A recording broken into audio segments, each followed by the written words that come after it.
Today, we will study the three-view drawing of a composite solid.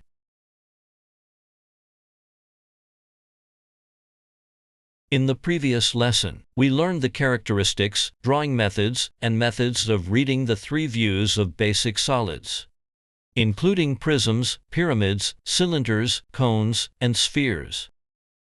Any complex mechanical part, when analyzed from a geometric perspective, can be regarded as being composed of several basic solids combined in specific ways. So, how do we draw the three views of a composite solid formed by such combinations? Today, let's learn the three views of composite solids.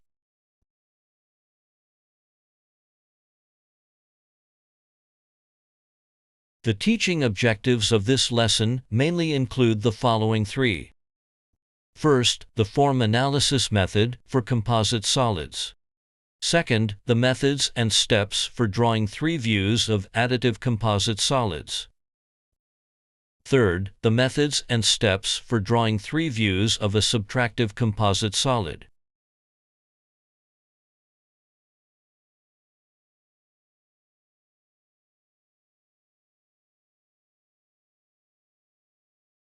Now, we will first explain the form analysis method for composite solids. The form analysis method is a way to simplify complex shapes. When drawing views of composite solids, the form analysis method is generally adopted. That is, the composite solid is decomposed into several basic solids, and their relative positions and combination relationships are analyzed. Then, the three views of each basic solid are drawn one by one. After observing a physical composite solid, for example, the object shown in this figure, the first step is to carry out a form analysis to clearly identify the shapes of its six faces: front, back, left, right, top, and bottom. Based on its structural features, we then consider which parts it is roughly composed of, how these parts are positioned relative to each other, and what type of combination form it has. As shown in the figure, we can see that this object is mainly an additive composite solid. It consists of three parts: a base plate with rounded corners, part 1, a U-shaped vertical plate with a semicircular top, part 2, and a triangular prism-shaped rib, part 3.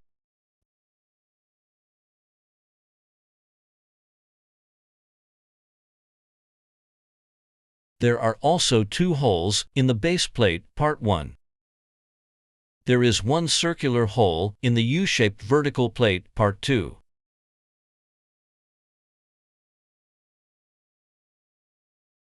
The second object is a subtractive composite solid. It is formed from a rectangular block after three cutting operations. First, a rectangular prism, part 1, is cut from the upper left corner. Second, a trapezoidal block, part 2, is cut from the middle of the left side. Third, a triangular prism, part 3, is cut from the upper left corner, forming the final shape.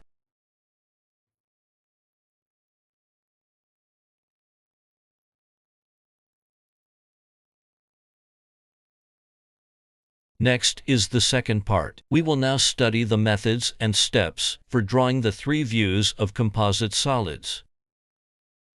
First, the initial step is to analyze the composite solid. Before drawing the views of a composite solid, we should first apply the form analysis method to analyze and decompose the composite solid. The second step is to select the principal view. The selection of the principal view should follow these basic principles. First, it should reflect the structural characteristics of the composite solid. In general, the face that best represents the shape and relative positions of the composite solid should be chosen as the projection direction for the principal view. Second, it should conform to the natural placement position of the composite solid. The principal face should be parallel to the principal projection plane. Third, other views should be arranged to avoid generating unnecessary hidden lines as much as possible.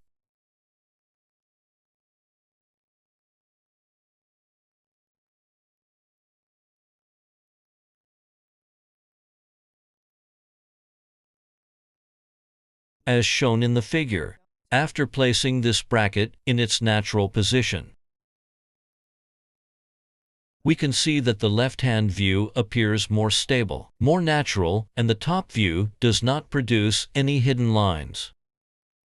In contrast, in the right-hand view, the principal view is not in the most stable natural position, and the top view contains many thin hidden lines. Therefore, it is better to choose view A on the left as the principal viewing direction. In the third step, we need to select a scale and determine drawing size.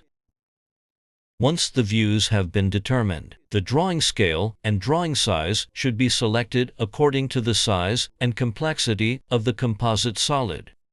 Note that the chosen sheet should be slightly larger than the area required for the views, so that there is sufficient space for dimensioning and the title block.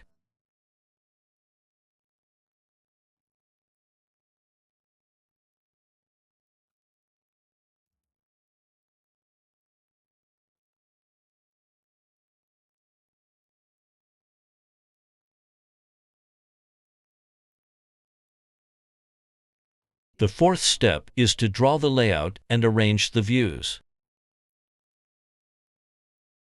When arranging the views, they should be evenly distributed on the sheet. The blank spaces between views should allow enough room for all required dimensions. Next, we proceed to draw the preliminary sketch. When drawing the base sketch, the first step is to draw the dimension baselines. Then draw the major parts, followed by the minor parts. Visible features should be drawn first, and hidden features should be drawn afterward. Finally, check the drawing carefully, and then darken the lines. Section 3. Drawing the three views of additive composite solids. Next, let us look at this example. First, we need to carry out a form analysis of this object. Based on its structural characteristics, this support can be divided into four parts: a vertical cylinder, a horizontal cylinder, a base plate, and a rib. The horizontal cylinder and the vertical cylinder intersect perpendicularly, and their holes are connected. The front and rear side faces of the base plate are tangent to the outer surface of the vertical cylinder. The rib is superimposed on the base plate and intersects with the vertical cylinder. In the second step, we select the principal viewing direction and the principal view. This selection should follow the three principles for choosing the principal view discussed earlier. We can see that choosing direction A as the projection direction of the principal view is clearly more appropriate, because it effectively represents the basic shape, and the relative positional relationships are expressed clearly. In addition, there are relatively fewer hidden lines. In the third step, we select the scale and determine the drawing sheet. Here, we try to choose a scale of 1:1 as much as possible, based on the complexity and overall size of the composite solid. An appropriate sheet size is selected.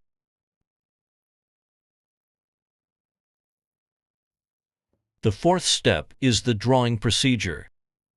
When drawing, we should first establish the construction reference lines.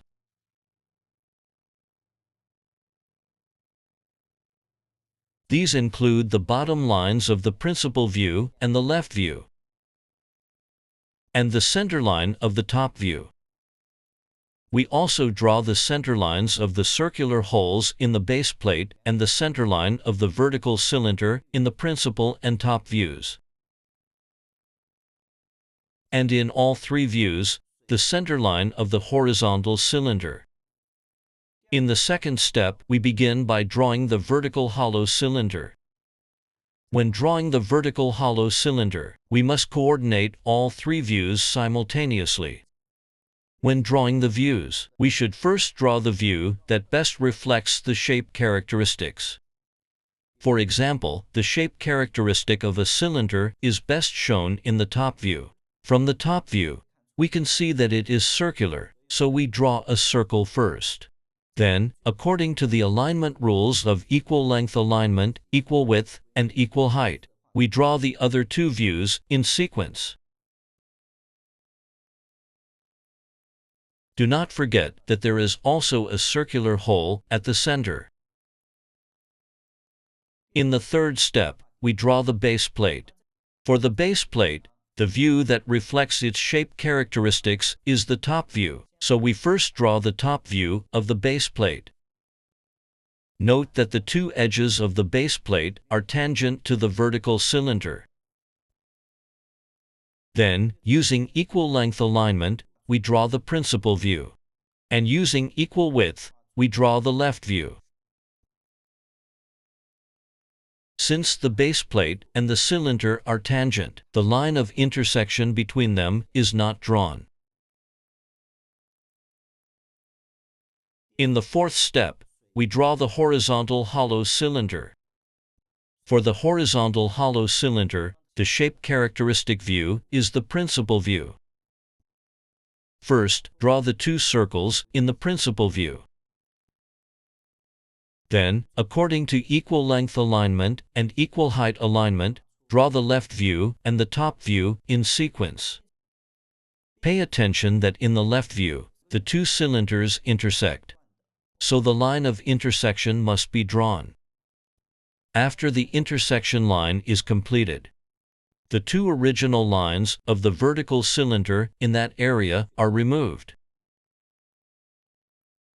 In the fifth step, we draw the rib. Normally, based on its shape characteristics, the rib should be drawn starting from the principal view.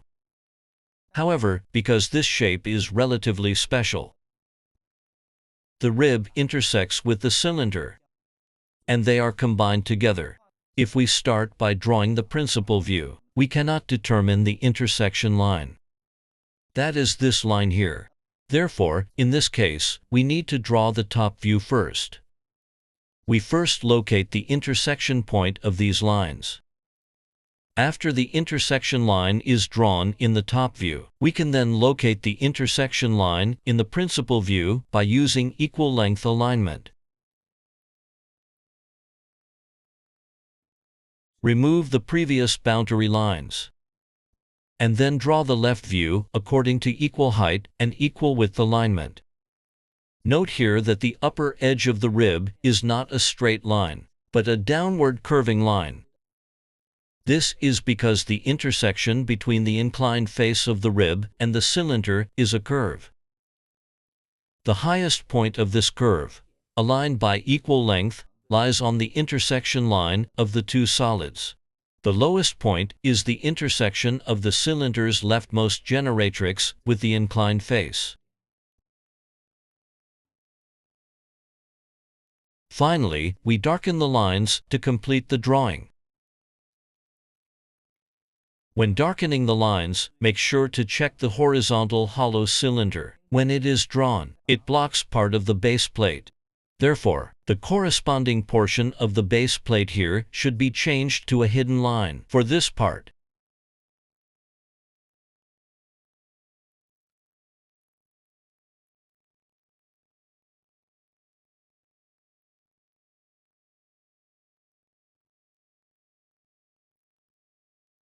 Section 4. Drawing subtractive composite solids. A composite solid, formed by cutting a basic geometric solid, is called a subtractive composite solid. When drawing the views of a subtractive composite solid, We usually start by drawing the projections of the original, uncut basic solid, and then draw the shape after cutting. Each cutout should be drawn starting from the view that best reflects its shape characteristics, and then the other views are completed. As shown in the figure, this rectangular block can be regarded as a basic solid formed by superimposing a rectangular prism and a quadrangular frustum. First, cuts are made at the lower left and lower right corners, removing prism 1 and prism 2. Then, a trapezoidal block, part 3, is cut from the middle of the upper portion, forming the final shape. Now, we select the principal view. We find that direction best reflects the positional relationships of the cuts. The lower left, lower right, and middle cutouts are all clearly visible. So direction A is chosen as the principal view. In the third step, we begin drawing. First, we draw the reference lines. This shape is symmetric left to right and also symmetric top to bottom.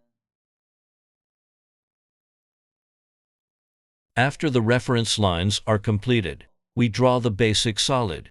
The lower part of the basic solid is a rectangular prism. Draw the three views of the rectangular prism. Next, draw the upper part,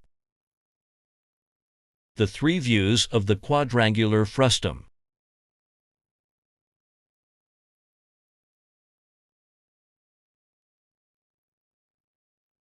In the second step, we start cutting.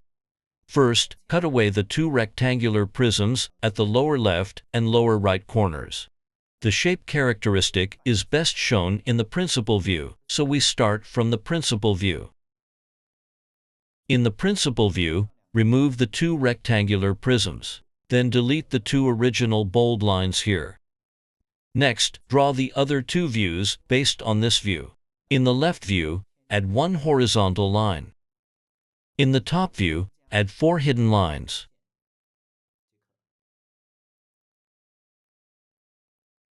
Next, we cut away the trapezoidal block.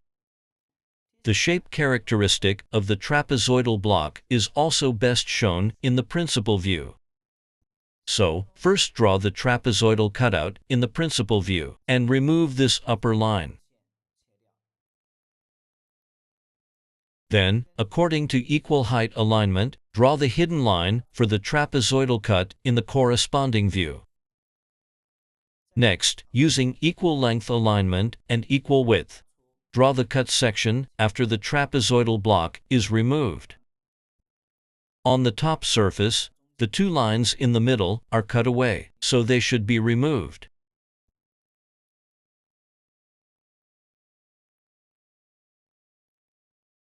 Finally, clean up the drawing, darken the lines, and complete the full drawing.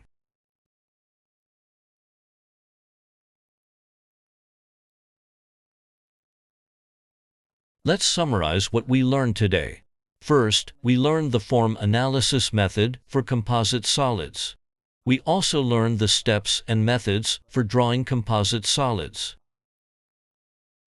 Using this method, we drew the three views of an additive composite solid and a subtractive composite solid.